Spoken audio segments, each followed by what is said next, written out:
Welcome student once again. आज एक नया चैप्टर लेके हम हाजिर हुए हैं।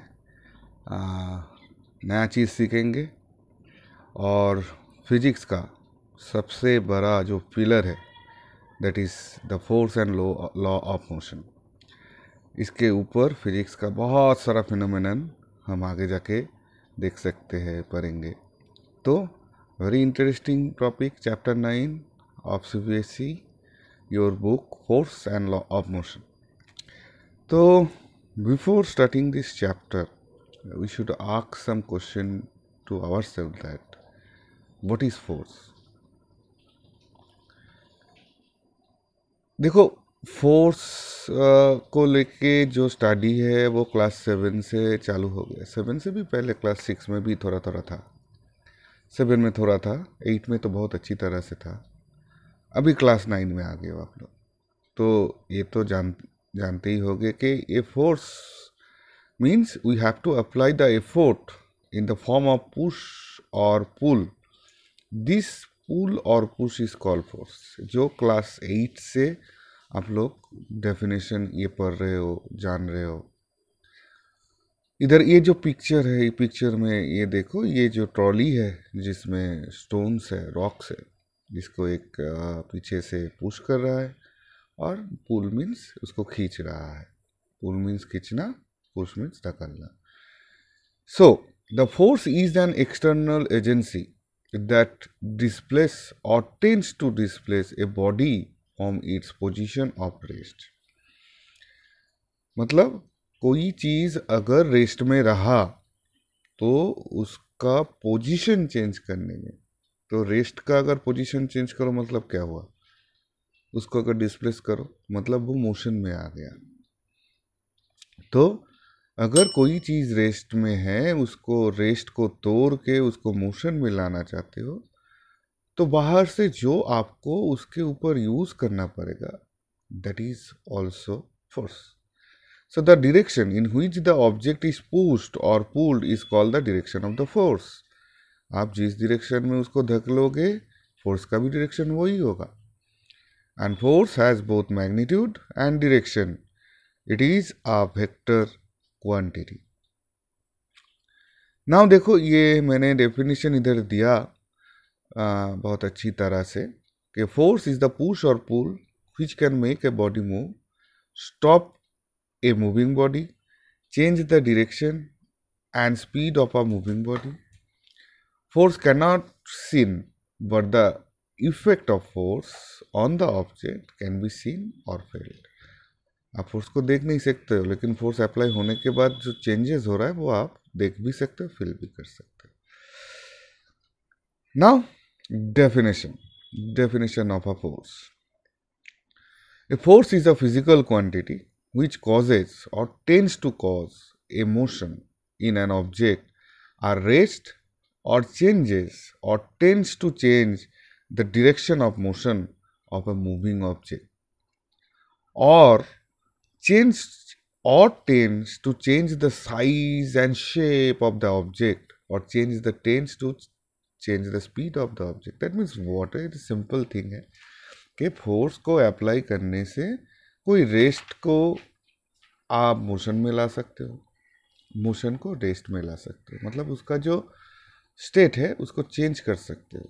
और क्या कर सकते हो, उसका साइज छोटा बड़ा कर सकते हो। स्प्रिंग को आप अगर फोर्स लगाओगे दोनों तरह से, वो कंप्रेस हो जाएगा, साइज छोटा हो जाएगा। अगर क्ले को आप फोर्स अप्लाई करो तो वो उसका शेप चेंज हो जाएगा। एक बैलून को आप फोर्स अप्लाई करो, उसका शेप चेंज हो जाएगा। तो फोर्स अप्लाई करने से उसका साइज, उसका शेप भी चेंज हो सकता है। उसका कोई मूविंग ऑब्जेक्ट अगर हो, उसका डायरेक्शन भी चेंज करता है। लाइक ए क्रिकेट में आप देख रहे हो, एक बैट्समैन ने बैट किया, सिक्सर मारा, बॉलर तो विकेट की तरफ में बॉल को डायरेक्शन में छोड़ा था, लेकिन जब उसको हिट किया तो बैट्समैन उसको दिशा चेंज कर दिया, तो डायरेक्शन भी चेंज कर सकते हैं। अभी एक रनिंग बॉल आपकी तरफ आ रहा था, आप उसी डायरेक्शन में उसमें फिर से किक लगाया फुटबॉल में, तो जो स्पीड है वो स्पीड बढ़ गया, तो स्पीड भी बढ़ सकता है। और आपके बाउंड्री में आप क्रिकेट में फील्डिंग दे रहे हो, एक बॉल हाई कैच है, बहुत स्पीड से ऊपर उठा नीचे आ रहा है, आपने उसको पकड़ लिया, तो मतलब जो मोशन था उसको रेस्ट भी कर दिया, जीरो कर दिया, उसका स्पीड को डिक्रीज कर दिया। तो ये सारे चीज़ फोर्स से हो सकता है। Now let's see the effect of force. A force produce the following effects. It can moves or tends to move an object, जो मैंने बोला। It can stop and tends to stop an object in motion. It can change or tends to change the direction of the motion of object. Already I discussed with an example. It can increase or decrease speed of object and it can change the shape or size of the object. So ये जो पांचों thing है, ये आपके दिमाग में रखना है कि फोर्स से ये हो सकता है। नाउ एक एक करके एग्जाम्पल देख लेते हैं। Force can tend to move an object. When force is applied on a stationary body, it can either move the body or tend to move it. The motion of the body takes place in the direction of applied force. एक example देख लेते हैं जो मैंने बोला। When a football is kicked, it is set into motion. Penalty kick हो रहा है, आप सोच लो, रोनाल्डो आके मार रहा है, तो जब वो मारने के पहले वो तो रेस्ट कंडीशन में था, और जब मारा तो गोला बन गया। तो this is now second thing, force can stop and tend to stop an object. Though when a force is applied on a moving body, it can either stop the body or tend to stop it. For this, force is applied opposite to direction of motion of the body. So, उसका एक example देख लेते हैं। When football in motion has to be stopped, a force is applied opposite to direction of motion of the football. So, a railway locomotive applies brake on the railway wagon to stop them. Same thing. Now the third one, force can change or tend to change the direction of motion of an object. तो मैंने बोला ही है। आप cricket वाला भी example दे सकते हो, एक फुटबॉल का भी। A football when a football in motion kicked perpendicular to its motion, is direction of motion changes. आप कोई भी देखो, इधर मैंने बहुत सारा इमेज दिया है, आप इसको कर सकते हो। क्रिकेटर वाला बहुत अच्छा है। आप स्क्वायर कट लगा रहे हो, बॉल तो सीधा जा रहा था, आपने 90 डिग्री इसको घुमा दिया ऑफ साइड में, डायरेक्शन उसको चेंज कर दिया। तो that is, and the last thing, ये फोर्स कैन इंक्रीज और decrease the speed of an object. देखो, आप एक बॉल आ रहा था, उसके ऊपर फोर्स अप्लाई किया, तो बॉल का स्पीड तो दुगना चिगना 10 गुना बढ़ गया। So, when a force is applied on a moving body in the direction of the motion opposite to it, it can change the speed of the object. Say example, some example of these are, when a football in motion is kicked in the direction of the motion, its speed increases. अगर आपने force उसका opposite direction में, जिस direction में आपके पास आ रहा था, आपने उसका ऑपोजिट डायरेक्शन में फोर्स अप्लाई किया, तो क्या होगा भैया? तो उसका स्पीड जो है वो डिक्रीज कर जाएगा। अगर जिस डायरेक्शन में, वो मोशन में, आप उसी डायरेक्शन में फोर्स अप्लाई कर रहे हैं, तो क्या होगा? तो उसका स्पीड इंक्रीज हो जाएगा। So those are the images आप देख रहे हो। Now effect on shape, we know कि आप अगर ये ब्लैक स्मिथिंग वर्क देखते हो, उधर भी आयरन को हीट करके, हैमर से हैमरिंग करके उसको एक पर्टिकुलर शेप दे देता है, कुछ बना देता है। एक रबर वर्क को, जो स्माइली बॉल होता है येलो कलर का, हम शॉपिंग मॉल में खरीदते हैं, उसमें अगर फोर्स अप्लाई करो तो क्या होगा? उसका शेप चेंज हो जाएगा। ये जो स्प्रिंग है, इसको अगर आप फोर्स लगाओ तो ये एक्सटेंड कर जाएगा। तो फोर्स से ये हो सकता है। नाउ सम कंसेप्ट इधर मैंने दिए थे कि कंसेप्ट क्या है।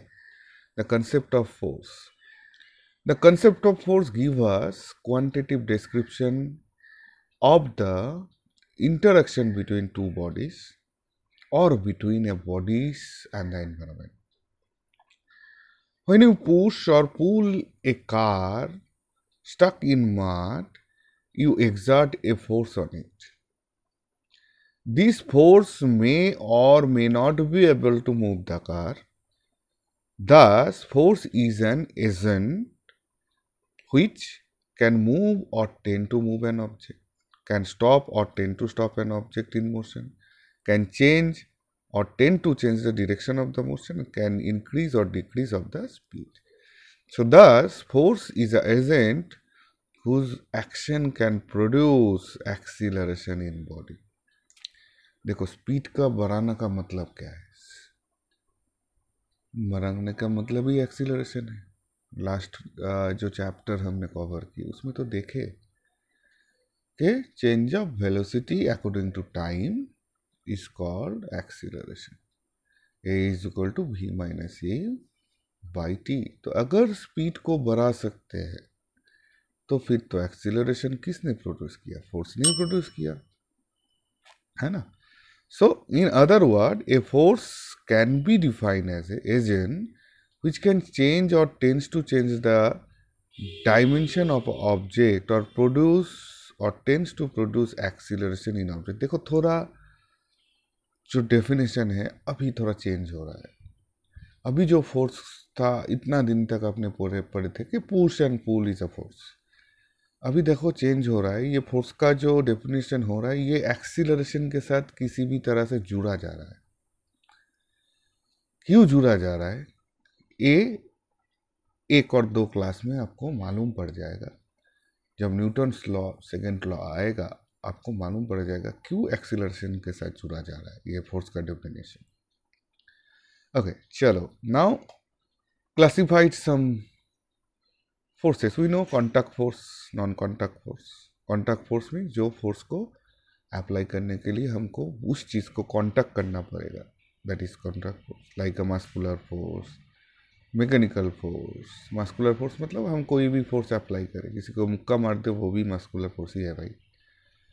मैकेनिकल फोर्स, कोई पैडल कर रहे हैं, गाड़ी चला रहा है, that is friction force. Friction, you know the frictional force, it is the automatic created force against the applying force.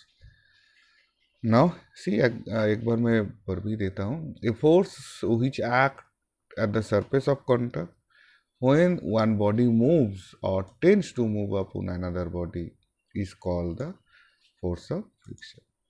The force of friction has the following property.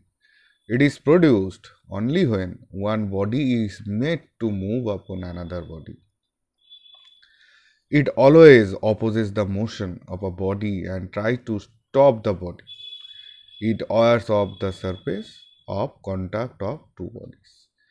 So, it is the force of friction which makes it difficult for us to move heavy objects such as large boxes, cart, laden with a different kind of substones, etc. Again, it is the force of friction which errs of the tires of our bicycles, car, trucks, etc. तो ये तो friction था भाई, ये तो contact में ही आएगा क्योंकि सरफेस के साथ कांटेक्ट होने से ही फ्रिक्शन होता है, नहीं तो नहीं, विदाउट कांटेक्ट फ्रिक्शन नहीं हो सकता।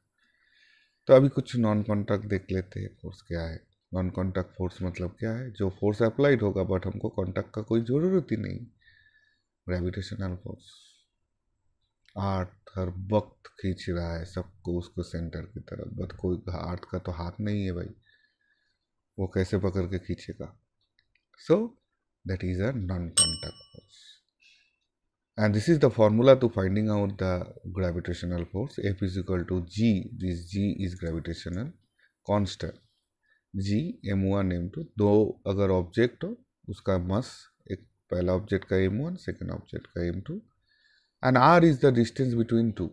मतलब ये जो m1 ऑब्जेक्ट और m2 ऑब्जेक्ट है, लाइक दैट, अगर ये एक ऑब्जेक्ट है m1 एंड ये एक ऑब्जेक्ट है m2 एंड दोनों के बीच जो डिस्टेंस है दैट इज आर। ये जो दोनों के बीच अगर जो डिस्टेंस है अगर वो आर है तो then the formula to finding out the gravitational force F is equal to G is a constant m1 m2 by r square. Here G is the universal gravitational constant and m1 m2 are the masses and r is the distance between two bodies. Now same देखो electrostatic force एक की formula, this is the Coulomb's law and here F is equal to K Q1 Q2 R2, where K is the Coulomb constant, Q1 and Q2 are the charges and R is the distance between two. Another magnetic force, we know magnet attract the magnetic material without touch. So see the picture again, magnetic force, the strange property of some substance to attract iron or steel object towards itself is called magnetic property. The substance which has the above property is called a magnet. As the object of a iron or steel moves towards magnet, therefore we can say that they are acted upon by the force of magnet. So ये तो गए different kind of contact force, non contact force, but जो हमको चाहिए होगा वो अभी से चालू हो रहा है, that is resultant force. देखो resultant वर्ड से आपको मालूम पड़ रहा है रिजल्ट लुका हुआ है, उसमें छुपा हुआ है. तो रिजल्ट मतलब कुछ करने के बाद क्या फल पाया आपने. तो see if a single force acting on a body produces the same acceleration as produced by a number of forces, that single force is called the resultant force of the individual forces. That means what, एक बार देख लेते हैं इसको. Suppose ये एक ball है. Now आपने इधर से इसको फोर्स अप्लाई किया था तो डेफिनेटली वो इधर ही जाएगा. ये वन केस सोचो. अभी जो सेकंड केस है वो दिखाता हूं मैं. सपोज आपने अभी एक से ज्यादा फोर्स अप्लाई किया.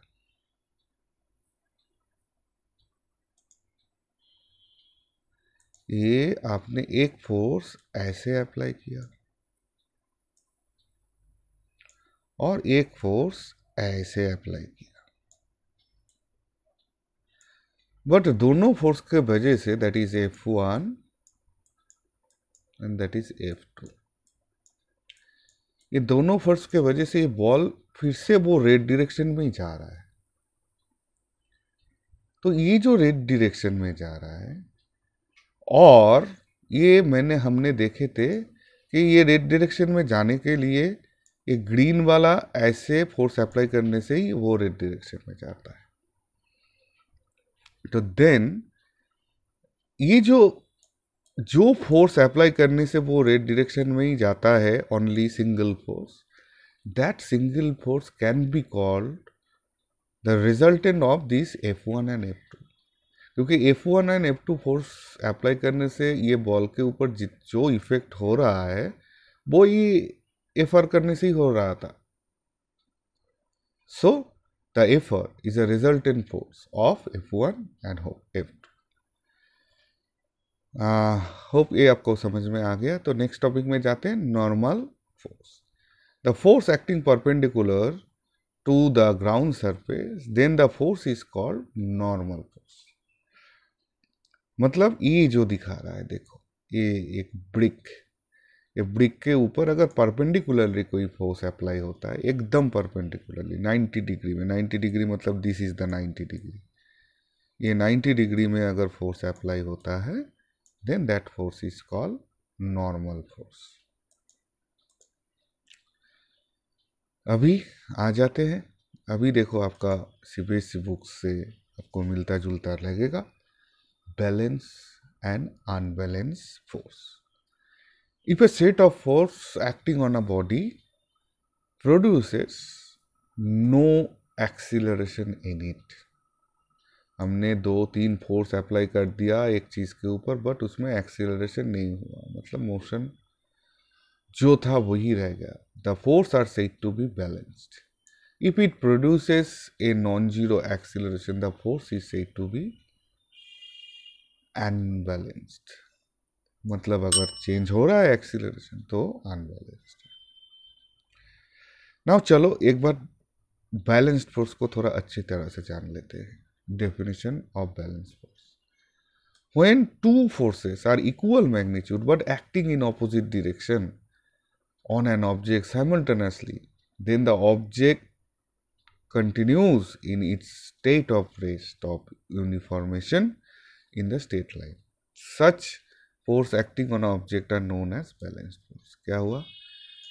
When two force of equal magnitude, एक ही magnitude but acting in opposite direction, मतलब क्या है एक बार देख लेते हैं. सपोज ये इधर बॉक्स है, अभी उसके ऊपर हम एक इधर से 2 न्यूटन फोर्स अप्लाई किए और आपने उधर से अगेन 2 न्यूटन फोर्स अप्लाई किए. तो देखो same amount of force but opposite direction में काम कर रहा है. तो क्या होगा भाई, ये क्या हिलेगा? नहीं हिलेगा, ये जिस जगह पे है उसी जगह पे रह जाएगा. सो ये जो फोर्स दो अप्लाई हुआ, इसका जो रिजल्ट है क्रिएट हुआ, that is the balance force. So when the two forces of equal magnitude but acting in opposite direction on an object simultaneously, then the object continues in its state of rest of uniformation in the straight line. Such force acting on an object are known as balance force. Now example, when I push a wall, the wall does not move at all, it remains at rest. In this case, the force of push on the wall acts in forward direction. On the other hand, the wall also exerts equal force on our hand in the backward direction. These two equal and opposite force cancel out each other, and hence these two forces are the balanced force. Hope आपको समझ में आ ही गया है balance force. तो थोड़ा देखो, this is the balance force, the conditions of balance force दिखा रहा है. हाँ, तो ये जो दोनों मिलके इसको ढकला, बट ये नहीं हिला बिकॉज ये जो फ्रिक्शन है इसको ऑपोजिट में तैयार होता है वो बैलेंस कर दिया. तो दैट इज वाई ये मूव नहीं किया. बट अगर दोनों और ताकत से दिया, देखो नीचे का फोर्स इतना है, ऊपर का फोर्स अगर ज़्यादा है, तो जो डिफरेंस बनेगा वो डिफरेंस फोर्स इसको फील होगा, और जो जिसका फोर्स ज़्यादा है वो उसकी तरफ जाएगा, उसी तरफ वो मूव करना चालू करेगा. Now the definition of unbalance force, इसको देखो तो आपको समझ में आ जाएगा जो मैं बोलना चाह रहा था.